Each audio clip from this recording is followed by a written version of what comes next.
como todo tema, como todo princípio que a doutrina espírita apresentou a seu tempo, esta tríade é para cada um de nós uma revolução interna, mas ao mesmo tempo um apelo para que venhamos fazer uma análise de consciência e das nossas atitudes.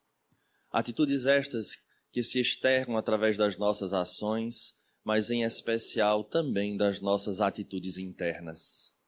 A nossa relação com a divindade responde muitas vezes, ou deveria responder, por estas nossas ações. E, obviamente, uma doutrina nova em termos históricos, ela ainda se faz necessária nós voltarmos as nossas atenções em um trabalho árduo para burilar este espírito imortal que somos, que transitamos ao longo do tempo e trazemos marcas profundas, representadas na linguagem do Evangelho como o homem velho.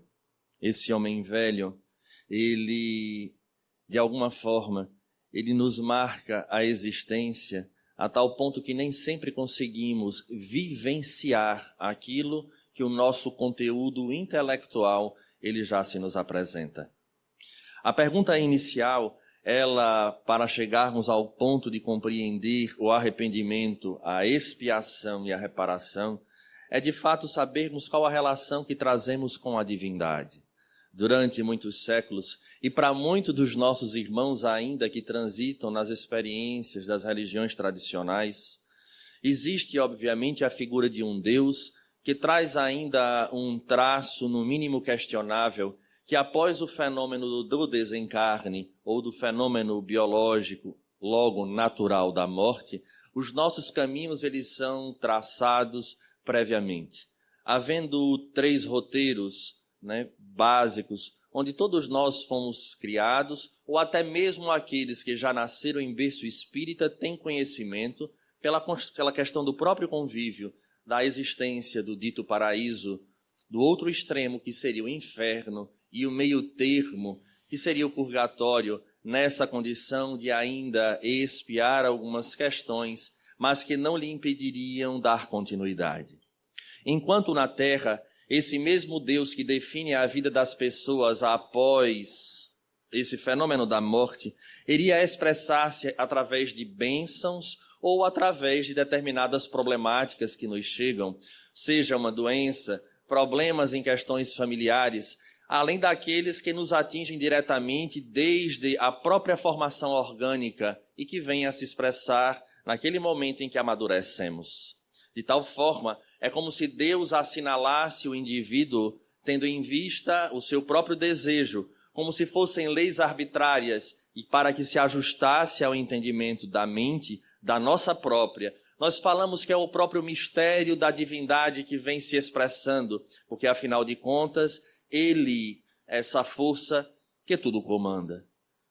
No entanto, é muito complexo para nós pensarmos num Deus que Jesus apresenta-o como Pai, abrir mão dos seus filhos simplesmente por determinados equívocos, quando na Terra, muitas vezes ignorantes, e tantas outras vinculados a situações difíceis, que nos impulsionam às vezes à queda, simplesmente fazer com que este indivíduo venha a responder eternamente, mantendo-se em uma situação ou nas outras duas. Ora, na medida em que Jesus apresenta a figura de Deus agora como um Pai, somos obrigados a refletir que este Pai seja mais amoroso e, obviamente, que tenha o objetivo final de educar o seu filho, ou os seus filhos, para que possam, amadurecidos neste processo, gozar de uma felicidade que todos nós sentimos esse desejo cotidianamente. Ninguém nos ensinou mas todos nós nos sentimos que falta alguma coisa ou lutamos cotidianamente por atingir uma meta que poucas são as vezes que nós paramos para refletir o que de fato nos fará feliz. E é exatamente neste contexto que Jesus começa a nos trazer determinadas frases, colocações, que virão a fazer sentido mais adiante no momento em que Allan Kardec descobre a realidade dos espíritos, a cada um segundo as suas obras. ou até mesmo aqueles momentos em que os indivíduos, por sua vez, que traziam os seus problemas desde cedo e que não tiveram tempo, entre aspas, para pecar, como os que eram cegos, os outros que eram paralíticos de nascença, quando Jesus dizia: os teus pecados são perdoados, vá e não tornes a pecar. Isso nos coloca, obviamente, uma pulga atrás da orelha. Como alguém que já nasceu com um problema teve tempo de pecar? E, obviamente, essa realidade vai expressar-se de uma maneira simbólica num diálogo com Nicodemos, quando ele ali fala da realidade da reencarnação, com clareza para aqueles que querem ter olhos de ver, porque há também, indiscutivelmente, o sentido da renovação pela própria palavra do Mestre, no qual os indivíduos classificam o método do batismo. Mas o próprio João Batista dizia que ele batizava com água, mas iria chegar um dia em que viria aquele que batizaria com o fogo da transformação, porque o fogo, como já falamos muitas vezes, é o elemento natural que representa, nas tradições esotéricas, a transformação total do ser. Então Jesus, de fato, viria, lançaria as propostas, exemplificaria, e a partir dali os indivíduos que se deixassem envolver e optassem pelo contexto de vida com Jesus, teria a mesma transformado. Seria o batismo de fogo. E ali em Nicodemos, ele pergunta a Jesus sobre esta realidade do nascer de novo. E Jesus é muito claro quando vai falar daqueles que são nascidos do Espírito, são nascidos da carne, nascidos da água. E nós iremos, com o conhecimento que já trazemos da biologia, da fisiologia, nós somos imersos em água durante 9 meses, na gestação. Então, de fato é real. Nós nascemos da água e nós nascemos do Espírito. E o Espírito sopra, nós não sabemos de onde viemos, nem ainda para onde vamos. Não no sentido objetivo, nem geográfico, nem céu, nem inferno, nem o purgatório. Mas há locais, e a doutrina espírita, posterior a isso, obviamente num período em que os indivíduos encontravam-se mais maduros, no contexto científico, mas também exaustos de uma colocação e de posições extremas, onde a religião passava e passou ao longo dos milênios, poldando os indivíduos para que obedecessem a esses movimentos exteriores. É exatamente nesse período histórico em que Allan Kardec vai ser convocado, o professor Rivaio, para investigar os fenômenos e apresentar a realidade dos espíritos. Como já falamos e gostamos muito de tocar nesse ponto, talvez seja esse o ponto-chave, é compreendermos que a mensagem de Jesus, como de todos os grandes mestres e avatares que passaram no planeta, não são mensagens que tocam a materialidade, não é transitória, é preciso ser lida, é preciso ser compreendido com o espírito. Este ser imortal que antecede o berço e que continua após o fenômeno da morte, porque fora disso esse Deus é inconciliável à figura de ser amoroso e de ser justo. Então é exatamente nesse momento em que o professor Rivaio, examinando e dialogando com aquelas forças da natureza que são os espíritos, começam a perceber que existem leis que tudo comandam e, obviamente, o indivíduo de fato faz jus à frase crística de a cada um segundo as suas obras. Mas, diante da descoberta da encarnação, em que é necessário para o ser vir à Terra para desenvolver-se, nessa mesma linha de raciocínio lógico, Allan Kardec pergunta, mas uma existência é algo muito volúvel para o ser eterno. É indeterminado porque para uns demora um século, às vezes até um pouco mais que um século. Para outros, ainda estão em vias de chegar à Terra e já não conseguem nascer, porque ali mesmo, dentro do próprio casulo físico, ainda em gestação, vem a largar essa vida física. Então, é preciso entender que há algo mais, e é neste instante que os espíritos apresentam a ele a realidade da reencarnação. Allan Kardec não cria a ideia, não foi ele que trouxe é o que ele extrai do que os Espíritos disseram. Ora, este ser eterno precisa dar continuidade ao processo evolutivo, adquirindo experiência para que possa ter o mérito das suas conquistas. Porque não é uma questão do que Deus dá, porque se Deus desse de forma aleatória, continuaríamos no pensamento dele escolher alguns e não outros. Quando observamos, inclusive, a teoria dos anjos, achamos engraçado. Mas que falta de sorte eu tive, porque eu não estava no grupo que foi escolhido para se tornar anjo, nem no grupo dos arcanjos, não dava. Infelizmente eu peguei o número errado e estava no outro grupo dos que iriam reencarnar. Então, obviamente, a lógica nos convida a perceber que Deus é soberanamente justo, de tal forma onde este Espírito agora vem à Terra e adquire este conhecimento das leis. E este conhecimento das leis, a doutrina também rompe com toda a força a hegemonia da religião. Por isso muita gente diz que a doutrina espírita não é religião. E ela, de fato, se nós formos observar a sua característica, ela não é uma religião tradicional, onde se obriga a vestimentas, ou a determinados cultos e hierarquia. Indiscutivelmente, a doutrina espírita não é esse tipo de religião. Mas ela é, de fato, uma ciência onde, utilizando-se da ferramenta filosófica, observamos que o indivíduo que se encontra na Terra tem um vínculo com o Criador. Logo, ela nos religa em essência e não em forma. Porque muitas vezes, e hoje nós aqui nos encontramos, porque fomos ligados em forma ao longo de todos os séculos. É engraçado como os símbolos ainda nos falam. Ora é um crucifixo, ora é um determinado símbolo de uma santa, ora é uma camisa estampada sobre Deus é fiel, e tantas outras situações que buscam demonstrar de fato a nossa ligação com esse Criador. Mas quando nós nos expressamos em a sociedade, sentimos uma dificuldade extrema entre aquilo que carregamos, através dos símbolos que demonstramos, a de fato termos uma realidade que condiga com aquilo que nós já sabemos. Então a doutrina espírita, ela vai apresentar-se como um convite do indivíduo para alcançar o local, se é que poderíamos dizer assim, onde se encontram inscritas as leis divinas. Ela não está num livro sagrado. Ela não se encontra expressa para que as pessoas possam enxergar de uma maneira objetiva.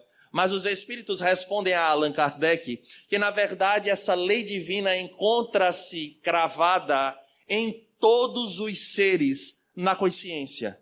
Ora, na hora em que se fala na consciência, vamos entender que na própria escala evolutiva os animais ainda não têm o conhecimento dessas leis morais. Não obstante, eles vivem o influxo divino. Nós nunca observamos pássaros voarem errado para fazer a sua procriação. É o magnetismo divino que coordena este fenômeno. São cuidados por este ser, por esta energia. No entanto, o ser humano que atinge o nível da consciência traz neste ser profundo lá aquilo que nós devemos fazer, como devemos agir. No entanto, agora entra o conflito do apelo da matéria em relação àquilo que a voz interior nos fala. Sendo então um fenômeno educativo a reencarnação, seria muito difícil esperar que em uma única existência nós conseguíssemos chegar a este patamar. Daí a reencarnação, essa oportunidade. E poderíamos dizer, portanto, que a reencarnação resume-se nesta tríade, no qual encontrar-se-á expressa no livro O Céu e o Inferno, da codificação kardeciana, no chamado Código Penal da Vida Futura. Mas, de fato, é isso. Expiar, ou melhor, arrepender-se, expiar e reparar. É um problema difícil nós solucionarmos essa questão. Porque se é a tríade para o equilíbrio, primeiro, há um sinal então de que nós estamos em desequilíbrio. Basta olharmos para a sociedade e se nós sairmos de um contexto social e nesse momento fizermos a análise de consciência que no início tocávamos neste assunto, perceberemos um contexto de nossa vida onde, se pudéssemos sentar, colocar numa grande tela e observar todos os fenômenos que nos marcam até o dia de hoje, perceberemos essa tríade ali a nos aguardar, porque ela não vive em compartimentos, que é a outra dificuldade que nós trazemos. Quando falamos em arrependimento, expiação e reparação, nós gostamos muito de dividir, porque o tempo fez isso com todos nós.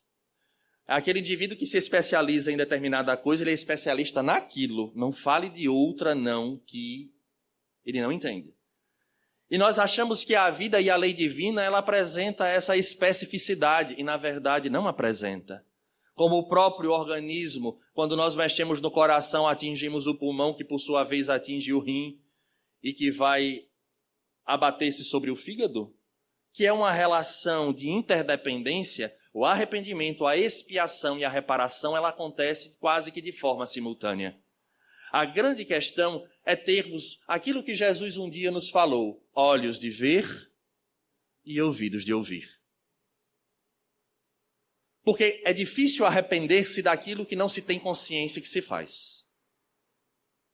E quando nós, obviamente, transitamos na nossa existência, perceberemos situações que estamos vivendo agora e que nós não conseguimos enxergar em nós a causa desse problema.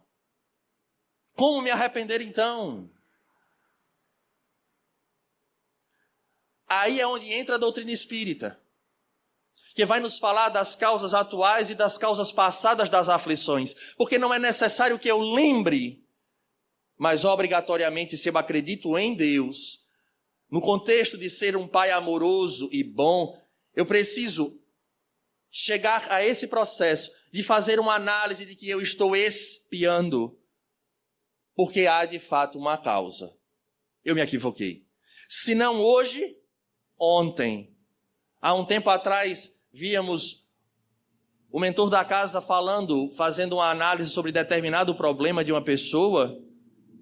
E é interessante porque ele disse assim: se buscas a causa na atual existência e não encontras absolutamente nada para ter tamanho problema em família, em especial a antipatia que vos liga aos seus, se nada consegue te convencer disso, é porque esta causa, ela não está presente hoje, ela está presente ontem. E aí nós entramos no universo de um arrependimento entre aspas. Porque ainda assim, Alisson, arrepender-me de algo que eu não lembro, aí é a misericórdia divina. Vejam quantas situações entrelaçadas na tríade. E a gente tenta colocar em compartimentos. É a misericórdia divina que faz com que você não lembre que foi você a abandonar aqueles que hoje lhe rechaçam. Que foi você atrair a confiança, talvez, daqueles que hoje desconfiam de ti gratuitamente, dentro do seio da família. Então a misericórdia, ela se encontra atrelada a essa tríade, porque nos dá a condição de repensar as nossas ações, sem precisar sofrer com a causa. E imediatamente nos impulsiona para a segunda etapa, que é a expiação. E a expiação está relacionada com a cada um segundo as suas obras. E não há nada mais difícil do que o livre-arbítrio. Porque expiar nada mais é do que ter a consequência daquilo que foi empreendido. E nós adoramos empreender, mas não gostamos de arcar com as consequências das nossas escolhas. Observamos pessoas, indivíduos, que muitas vezes envolvidos por processos obsessivos ou ainda muito atrelados à questão da sensualidade, deixam-se levar por situações de momento e elegem outras experiências afetivas quando já têm uma formalizada. E não são poucos aqueles que percebemos que lá adiante os velhos problemas voltam. Porque aquela nova experiência, ela é nova, enquanto é nova. Porque passado o tempo, ela se tornará velha. E as dores, os problemas, os conflitos, as dificuldades também surgirão. E aí chegam às vezes pedindo a solução do problema. E nós ficamos a pensar, talvez ele tinha um problema que era conhecido e controlável. E agora ele vai ter um novo problema que ele não conhecia e que vai ser preciso controlar. Então, o expiar será o resultado dessa ação. Porque no momento em que nós convivemos entre pessoas, quando nós agimos, nós podemos, até certo ponto, conhecer a nossa reação, mas nós não conseguimos prever, mensurar a reação daquele que está próximo de nós. E aí bota a mão na cabeça, mas eu queria me livrar, mas foi a sua ação que gerou a reação. Foi um nó que foi dado que tem que ser desatado o nó. Porque nós não estamos sobre a égide de uma divindade irresponsável. Porque se ele deseja o bem de cada um de nós, ele precisa maturar esse espírito que somos para caminharmos conforme as leis divinas que se encontram na consciência. Então, o sofrimento, que é o processo expiatório, nesse contexto da expiação, ele nada mais é do que o freio de arrumação, ou a dor que Deus envia aos seus eleitos, para que cedo a gente possa refletir, mas aí a gente vai morrer num problema, no qual o Evangelho segundo o Espiritismo vem com uma propriedade peculiar e nos convida a aplicarmos este conceito em tudo aquilo que nós observamos no mundo, tudo. Mas como o foco hoje não é o mundo, somos nós próprios, vamos aplicar em nós esse conceito. A chaga da humanidade resume-se a 2 itens: o orgulho e o egoísmo.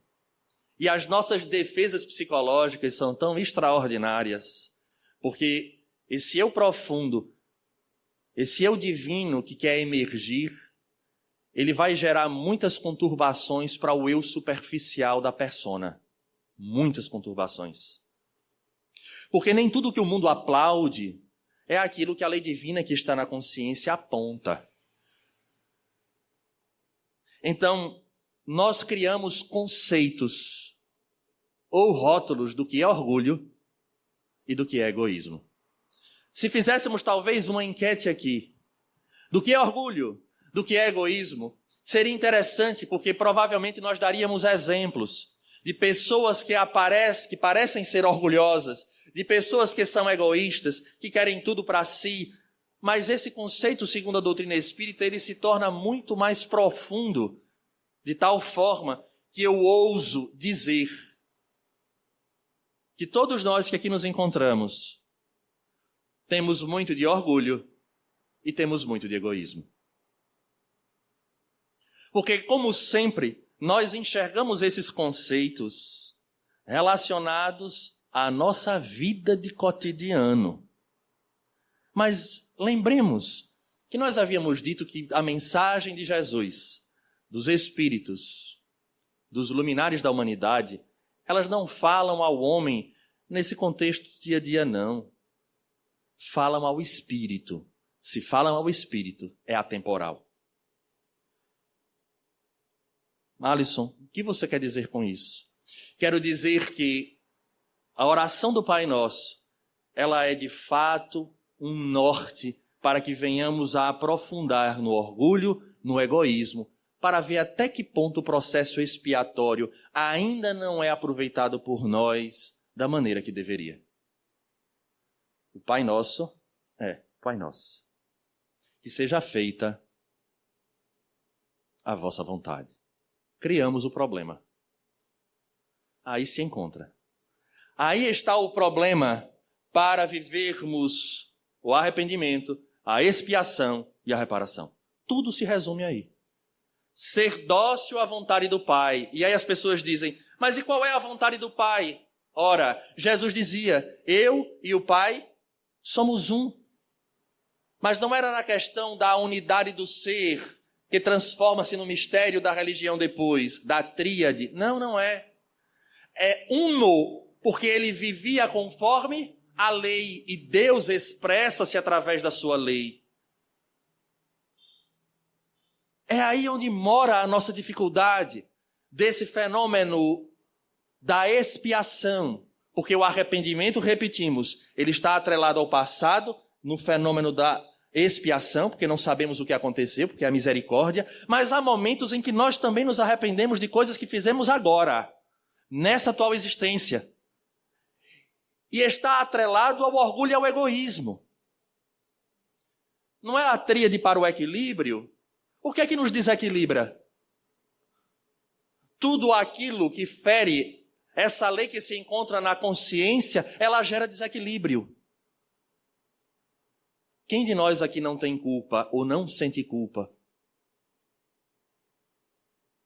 Quem de nós não olha para trás e vê um momento que poderia ter agido de forma diferente e que não aceita ter agido daquela forma?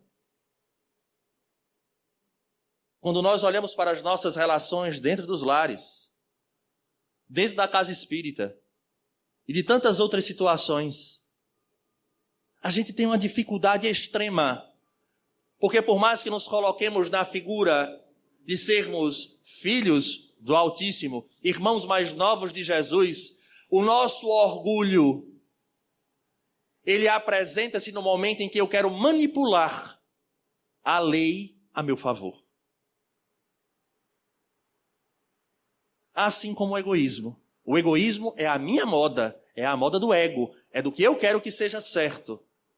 E assim nós transitamos ao longo dos séculos, quiçá dos milênios, vindo desde as tradições, quando nos relacionávamos com a divindade, provocando sacrifícios ou oferecendo alguma coisa para atingir o que eu queria. Porque se não acontecesse, a responsabilidade não era minha. E se eu fosse punido, provavelmente, era porque a oferenda não foi suficiente, ou de alguma forma eu fiz errado. E estou sendo castigado. Isso se estende até os dias de hoje, e nós observamos esse fenômeno se repetir dia após dia. Na hora que chega a expiação, as teorias se levantam. Somos teóricos da vida, porque o orgulho e o egoísmo não nos permite tirar verdadeiramente essas carapaças, essas máscaras, para encontrar este ser eterno que no fundo, pede um socorro através do ato da violência. Porque a violência nada mais é do que um grito inaudível de socorro. Porque é o ser que se encontra tão em desequilíbrio consigo próprio que ele se expressa através de uma forma daquela. E vamos elegendo os inimigos que permeiam a nossa vida. Não estamos falando aqui só do inimigo na personalidade do indivíduo, mas de várias situações. E que isso, obviamente, nos afasta cada vez mais do fenômeno expiatório. Sofremos e não aproveitamos o sofrimento. Até mesmo quando nós estamos neste estágio de dizer, fiz a bobagem. Fiz bobagem, admito. Pensando bem, eu agi de maneira equivocada. Pronto.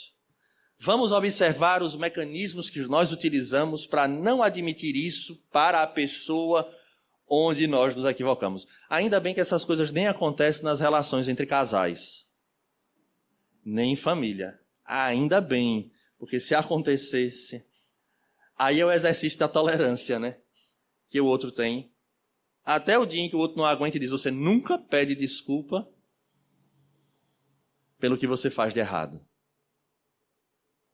E nós somos interessantes porque nós temos, como falamos, nós temos a coragem de empreender, ou seja, nós temos a coragem de agir, mas não temos a coragem de voltar atrás.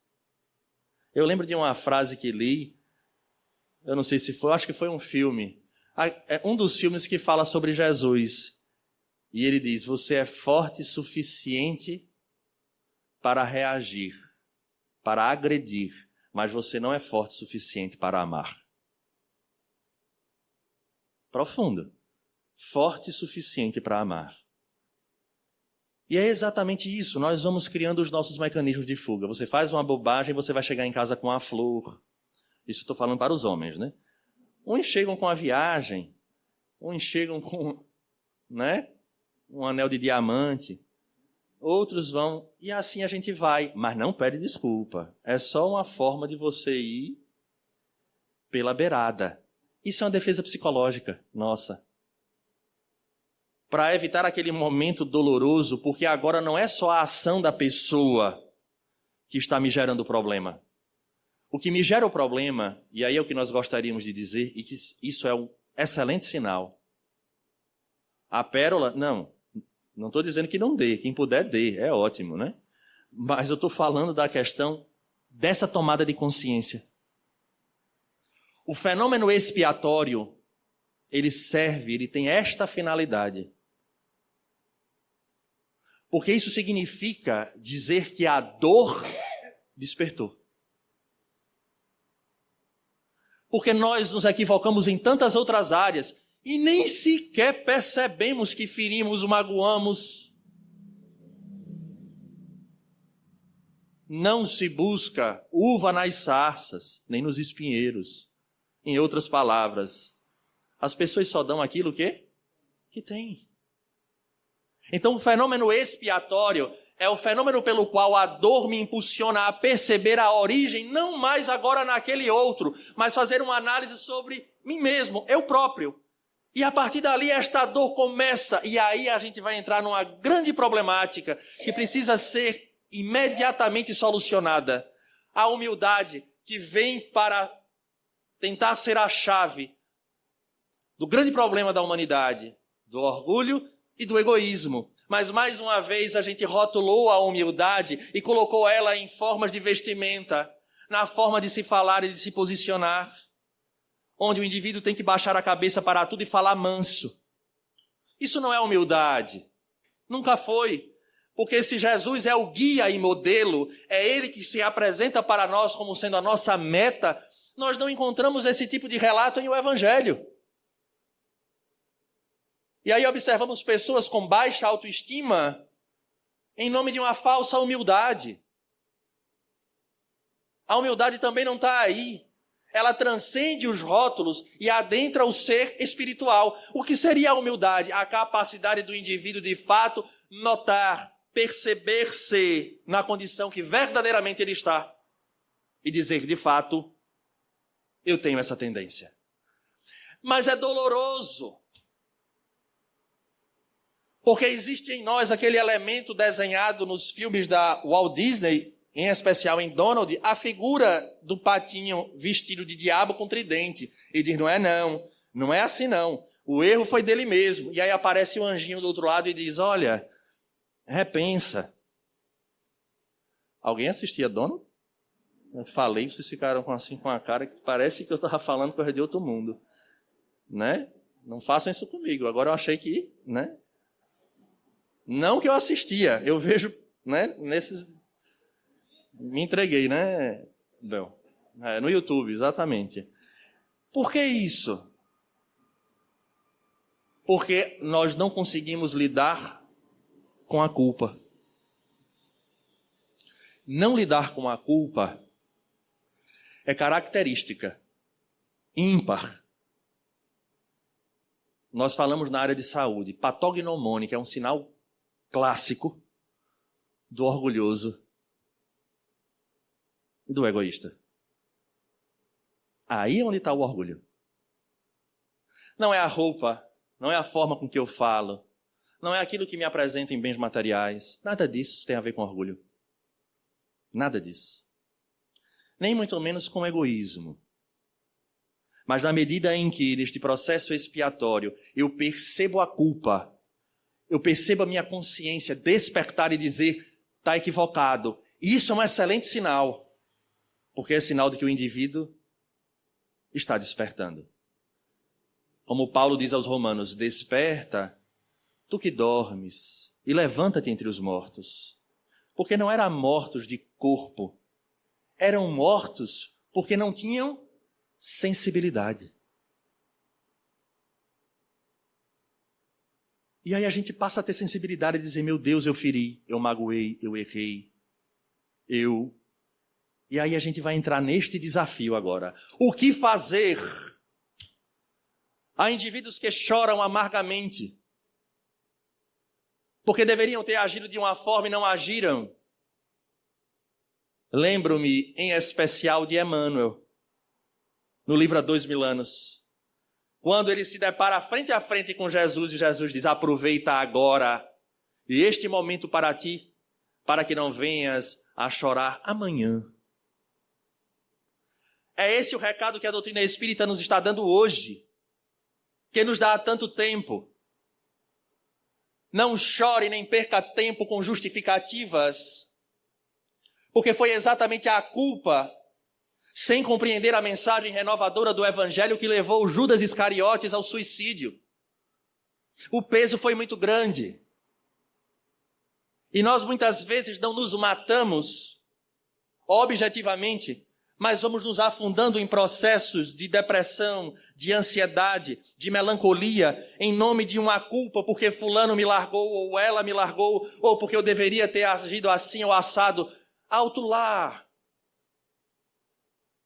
Amar a Deus e ao próximo como se ama a si, ter a tomada da consciência. Essa dor já despertou, agora vamos trabalhar o conteúdo. Aquilo era o melhor que eu podia fazer enquanto eu era morto. Porque todos nós temos algo que olhamos para trás e dizemos: eu poderia ter feito melhor. Todos nós.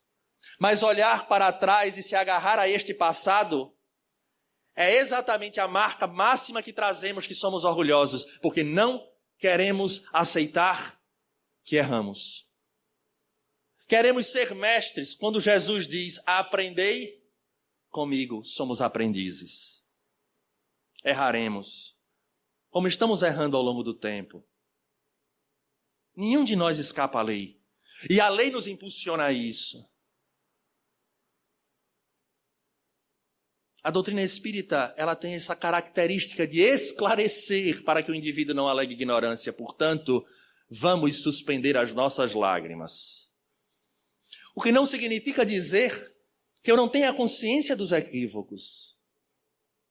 Mas vamos pegar agora essa energia viva que é o pensamento e, como uma hidroelétrica, canalizar para formar luz. Esse é o desafio de agora. Tomar consciência. Simão Pedro chora amargamente pela negação do Cristo. Chora. Eu fico tentando mensurar aquela dor e eu não consigo.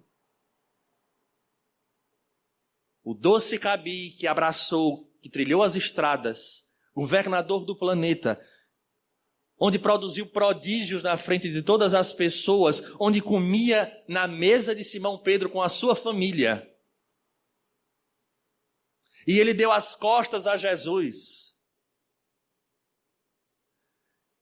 A vergonha, a dor, a culpa. E no nosso nível de entendimento, onde precisamos dar um passo talvez adiante, quantos de nós também não o negamos? Não, Alisson, você está falando da reencarnação? Não, eu não estou dizendo que a gente estava lá, não. Isso, cada um que tem as suas experiências, e quando a gente retornar ao plano espiritual, a gente vai descobrir se teve ou não. Mas quantos de nós não o negamos ainda? Dia após dia. Quando a gente já sabe, tem Ele como meta, mas não é Ele que norteia as nossas vidas diariamente. E aí Simão Pedro pega toda a dor e renova-se. E aí ele entra no terceiro fenômeno, que Allan Kardec expressa de forma especial, porque nós não encontraremos equilíbrio enquanto não repararmos o equívoco. E até esse fenômeno da reparação, nós precisamos estar muito bem internamente para chegarmos ao momento de reparar. Porque até esse momento da reparação hoje nós queremos parar antes de ontem. E as coisas não funcionam assim. Até aí, até no fenômeno da reparação, o nosso orgulho e o nosso egoísmo fala mais alto do que o sentimento verdadeiro. Por que isso? Porque na medida em que a gente se percebe equivocado, que é a dor que faz com que a gente desperte para a nossa condição, nós queremos solucionar o problema o quanto antes com a pessoa que nós magoamos, corremos atrás, ou ajustar aquilo que nós fizemos de errado, e corremos para fazer, mas esquecemos que há indivíduos que estão relacionados e que cada um tem o seu tempo. E isso dói. Quando a gente escuta: Alisson, eu fui atrás, eu pedi desculpa. Alisson, eu já me coloquei para reparar, mas a pessoa não quer conversa comigo. Isso faz parte da expiação. Aprender que o outro também tem seu tempo, tem sua forma. Mas isso não nos impede agora de fazer como a própria Maria de Magdala. Começar a fazer diferente. Porque nós somos tão presos ao fato que podemos ajudar o mundo todo, mas queremos ajeitar aquilo ali. É o nosso orgulho. Eu já falei em outros momentos e repito, como é difícil dizer não. A gente sofre dizendo não. Alisson, você pode fazer um estudo tal dia assim, assim, assados? Olha, infelizmente eu não posso. E aí você tenta dar todas as desculpas do mundo para que a pessoa não fique chateada com você, e você sabe de fato que você não pode, mas você fica preocupado com o julgamento dessa pessoa em relação a você próprio. Porque nós ainda não acessamos cotidianamente as leis divinas que se encontram na consciência. Jesus tinha um perfil extraordinário. Observe, ele passava, dava lição, servia, produzia o milagre, entre aspas, ou não, e ia embora. O que o outro ia pensar dele, o que iriam chamá-lo, o que iria fazer, era problema do outro. Ele estava em paz. Porque sabia ele que fez exatamente o correto, agiu conforme a lei. E a nossa dificuldade está aí, de achar que sinônimo de cristão, em especial espírita, é ser reconhecido por todo mundo como um Chico Xavier. Nós não somos. Chegaremos ao grau evolutivo, mas é preciso entender que cada um de nós tem uma personalidade, tem uma história reencarnatória e tem uma forma de ter essa inter-relação com as pessoas. E a gente tem o hábito de querer projetar e querer que todo mundo seja aquilo que a gente espera. Então a reparação ela se dará em nível interior, que obviamente em muitas situações ela precisará expressar-se para refazer aquilo que foi feito. Então exige de nós a consciência e a tranquilidade. Porque não é o fato de refazer. Porque se eu bato no carro, por exemplo, e crio um constrangimento à pessoa, eu reparo até o bem.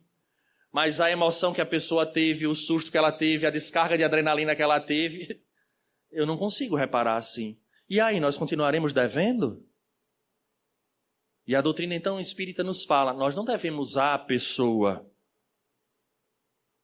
nós devemos a lei.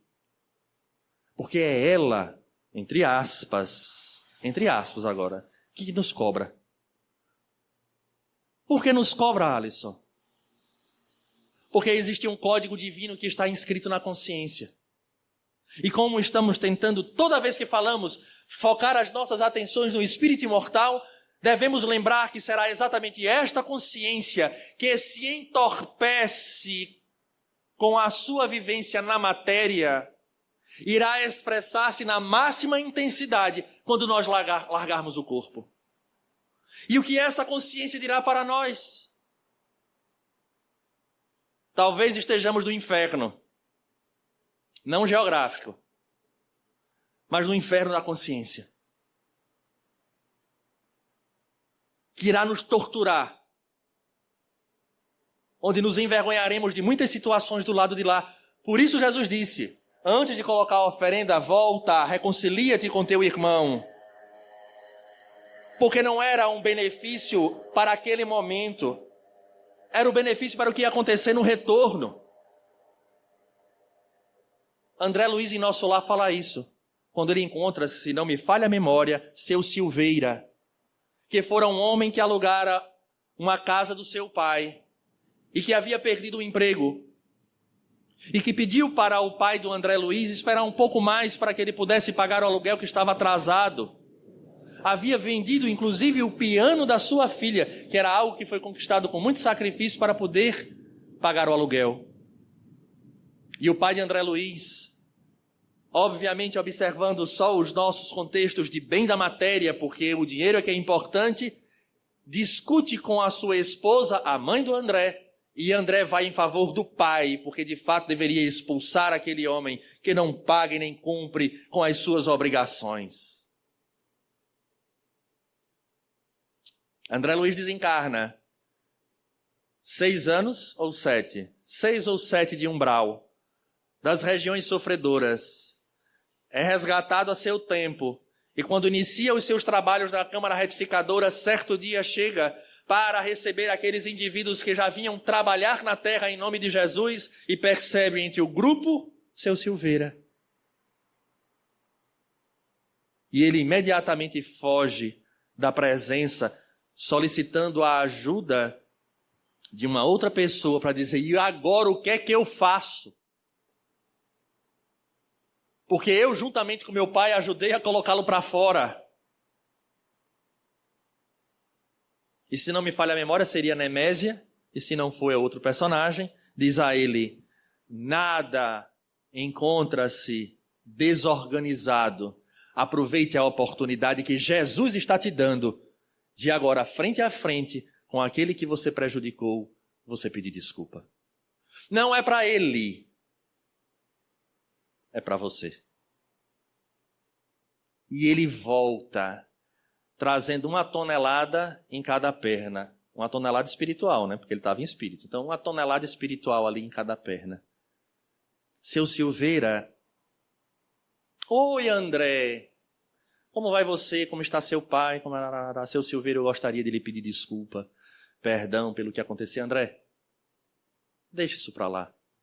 Hoje eu entendo que aquilo ali foi muito importante para mim, para a minha família, porque foi uma ferramenta que fortaleceu a nossa fé.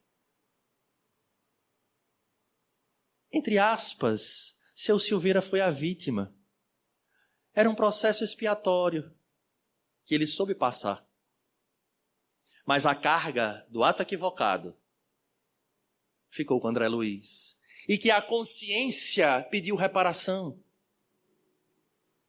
Portanto, é hora de, como espíritas, compreendermos isso urgentemente. Mas o orgulho e o egoísmo sempre têm um argumento e diz: sim, Alisson, e se a pessoa não aceitar eu chegar para fazer alguma coisa? Neste momento, já não nos compete mais a responsabilidade.